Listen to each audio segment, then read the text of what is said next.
This is Democracy Now!, democracynow.org, The War and Peace Report. I'm Amy Goodman with Juan Gonzalez. We turn now to Gaza, to Israel threatening to launch a ground invasion of Rafah, where over 1 million displaced Palestinians have sought refuge. On Monday, President Biden hosted King Abdullah of Jordan at the White House. During public remarks, Biden initially described Israel's Operation Rafah as, quote, our operation. Yesterday, our military operation in Rafah, the major military operation in Rafah, should not proceed without a credible plan for ensuring the safety and support of more than 1 million people sheltering there. Jordan's King Abdullah condemned Israel's plan to attack Rafah and called for a ceasefire and the creation of a Palestinian state. We cannot afford an Israeli attack on Rafah. It is certain to produce another humanitarian catastrophe. The situation is already unbearable for over 1 million people who have been pushed into Rafah since the war started. We cannot stand by and let this continue. We need a lasting ceasefire now. This war must end. 7 decades of occupation, death, and destruction have proven beyond any doubt that there can be no peace without a political horizon. Military and security solutions are not the answer. They can never bring peace. Civilians on both sides continue to pay for this protracted conflict with their lives. We go now to Toronto, where we're joined by Dr. Yasser Khan. He's a Canadian ophthalmologist and eye surgeon who recently returned from a humanitarian surgical mission at the European Hospital in Khan Younis in Gaza. Dr. Khan, welcome to Democracy Now! If you can describe what you saw there in Khan Younis, the level of the injuries, how crowded the European hospital was, the threats people were facing there. Thank you very much for having me. Well, you know, I look at the impending invasion of Rafah and the attacks on Rafah, and I know, because I've seen it, I know what's going to happen. I know the casualties, and I know how much worse it's going to get. When I was in Khan Younis a few weeks ago, I've been to over 40 different countries, you know, doing humanitarian work, anywhere from in Africa, Asia, and South America, and what I saw in Khan Younis were the most horrific scenes in my entire life, and I hope I never see them again. It was just, you know, the bombings were going on every few hours at that point in time. The Israeli forces were about 1 kilometer away, and the mass casualties kept on coming in. And it was mostly, I mean, the majority of the patients that I treated were children, anywhere from the age of 2 to 17. I mean, I saw horrific eye and facial injuries that I've never seen before. Eyes shattered in 2 6-year-old children with shrapnel that I had to take out. Eyes with shrapnel stuck inside, facial injuries. I saw orthopedic injuries where, you know, limbs just cut off and dangling. I saw abdominal injuries that were just horrific, and it was just mass chaos. There's children on the floor, unattended to, with head trauma, people suturing patients without anesthesia on the ground. It was just mass chaos and really horrific scenes. And I know that now, with the bombing going on in Rafah and scenes of children hanging, exploded, and, you know, half their bodies cut off and hanging on a wall because they've been exploded. I mean, those are scenes going on now, so I know exactly what my colleagues are going through right now in Rafah and in Gaza, basically.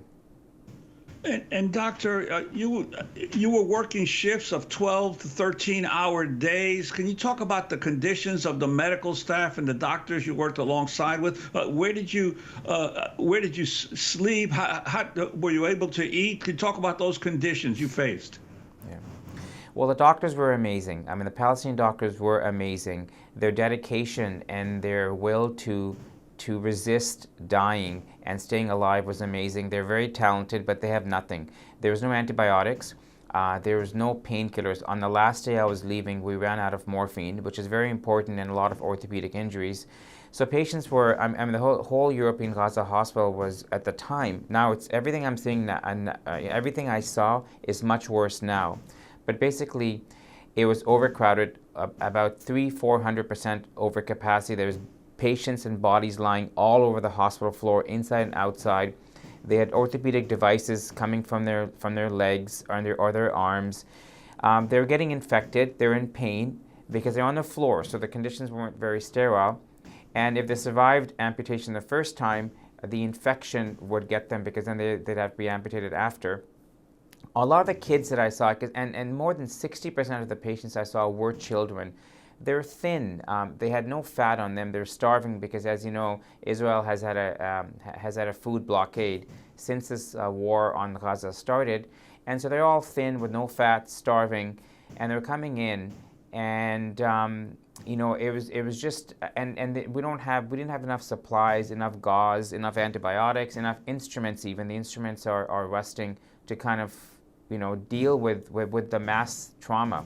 Dr. Khan, I stayed in the hospital. Yeah. Dr. Khan, this is Democratic Senator Chris Van Hollen of Maryland speaking Monday ahead of a vote on the $95 billion aid package to Israel, Ukraine, and Taiwan.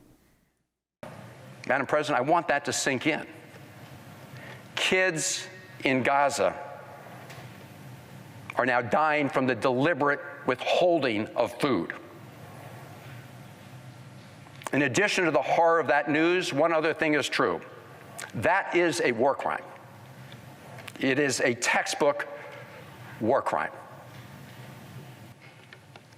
And that makes those who orchestrate it war criminals. That's Democratic Senator Chris Van Hollen on the floor of the U.S. Senate. Dr. Khan, you're talking about the thinness of the children, of the whole population. Yeah, well, Amy, it's, from what I saw and what I experienced when I was on the ground, speaking to officials, speaking to the doctors there, and this whole, one of the whole aspects of this war in Gaza, the genocidal intent of Israeli politicians, the Israeli army, has been clear. What is really bizarre is they haven't hid it. They have openly called for it. They've openly called for epidemics, and so. As a healthcare professional, the attack on the healthcare system has been unprecedented. I mean, the viciousness of it, the killing machine that Israel has unleashed on the healthcare system, I think is unprecedented. Hospitals have been bombed. When the doctors have tried to repopulate them, they've been, sniper fire with drones has prevented them from going in. They've attacked the sewage system, the water system, so the sewage mixes with the drinking water, and you get diarrheal diseases, bacterial diseases. Cholera, typhoid is not far away. Hepatitis A is epidemic there now. They're living in cramped spaces. They have killed over 300 or 400 healthcare workers. Doctors, nurses, paramedics, ambulances have been bombed. This has all been a systematic sort of, by destroying the healthcare system, you're contributing to the genocide. What's going on is now there's 10 to 15,000 bodies that are decomposing. So it's raining season right now in Gaza. So all the rainwater mixes with the decomposing bodies, and that bacteria mixes with the drinking water supply, and you get further disease.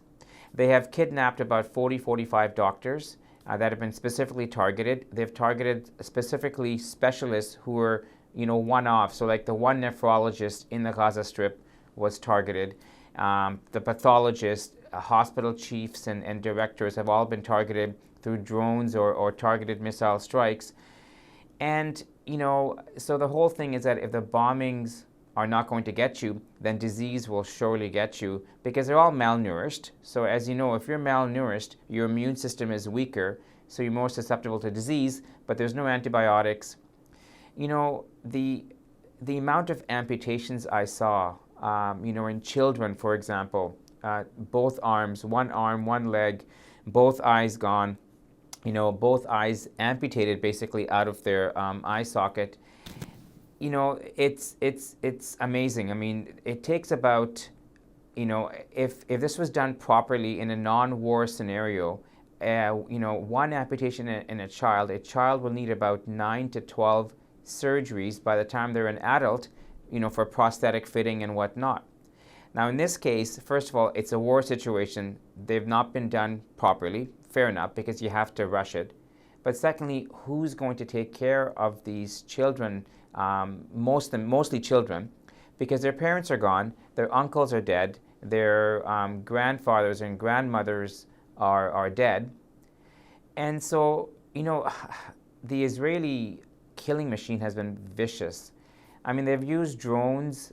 When I was there, I was speaking to doctors who were there, and they told me that they've used drones like the Hellfire drone that is an explosive drone. It fires off these discs once it implodes or explodes, and these discs are very unique and they cause unique amputations. Most amputations occur at the weak points, like the elbow or the knee, but they cause mid-thigh, mid-arm amputations, which are much more complicated. And they fire off the shrapnel, and from what the doctors are telling me, that what I believe is that they're using weapons on the civilian population that have never been used before. Because from what I heard, based on my experience, Israel has a very strong defense industry, and buyers like weapons that are battle tested.